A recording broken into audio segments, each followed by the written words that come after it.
evening and thanks for your time. Thank you very much. Good evening, Ghana. Now, first of all, walk us through how Eritrea recorded 100% recovery rates. Well, Eritrea is very well known for its preventive measures throughout its health and other population-related issues and development.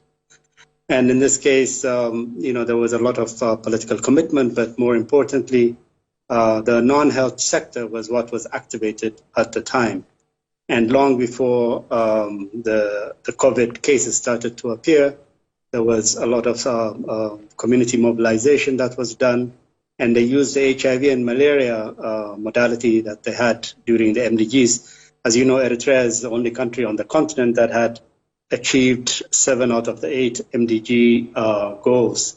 And that has also already created that infrastructure. For example, HIV came from 3.2% to 0.8% as we speak now. So they use those mechanisms, and also resource mobilization and allocation was also very effective because Eritrea has a very short governance structure in the country. It's not a very bureaucratic system. It has 6 regions, and the 6 regions are highly decentralized and do have services directly at the doorstep.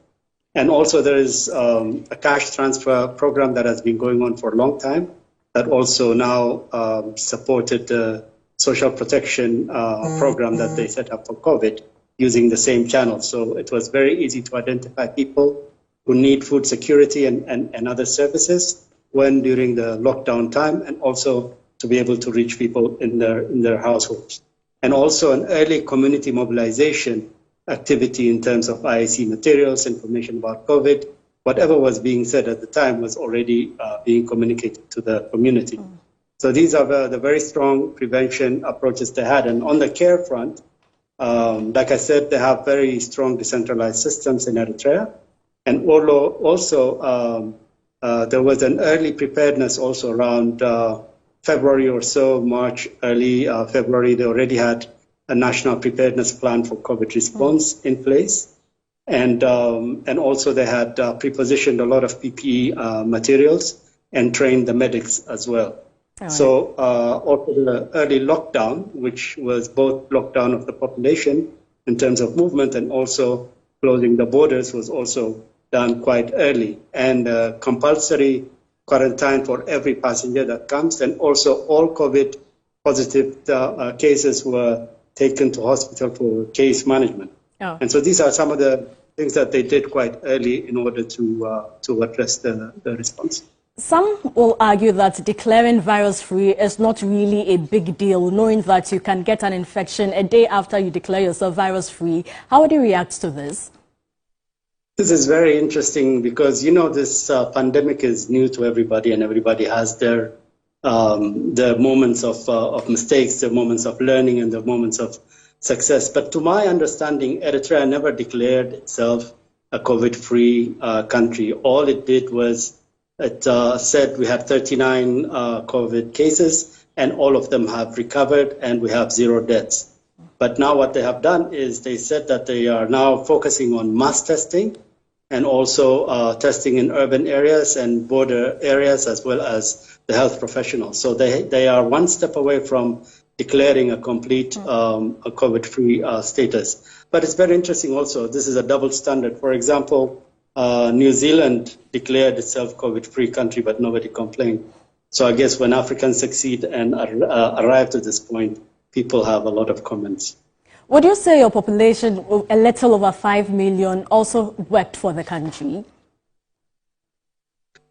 I hear this narrative about population in this issue, and I really don't know how to even begin to think about it. Maybe in terms of organization, it may have some advantages. But remember, this is a pandemic, so it really cares less about the population, what big number or small number you have, because it is a pandemic. So therefore, it is the level of preparedness that the country puts in place.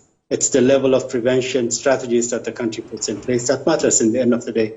So the population, I don't know what role it may have helped, but in terms of organizing, mobilizing, and reaching out to the population, as compared to many other countries, it could probably be an advantage, but I really don't see the point. All right. Before you go, you've worked here in Ghana before with the UN, and what do you think Ghana needs to do to get out of the woods?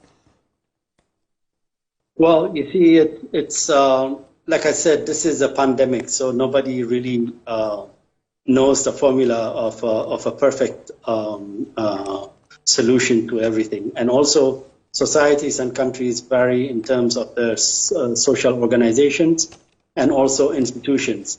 For example, the kind of institutional arrangements we have in Ghana and in other places could vary. So Ghana, I think, has now really focused on mass testing. I think that is going to eventually give them that real picture of the pandemic in the country, and then they will just have to work backwards from there. So I can understand the challenge. I can also understand right now where all the debates are going.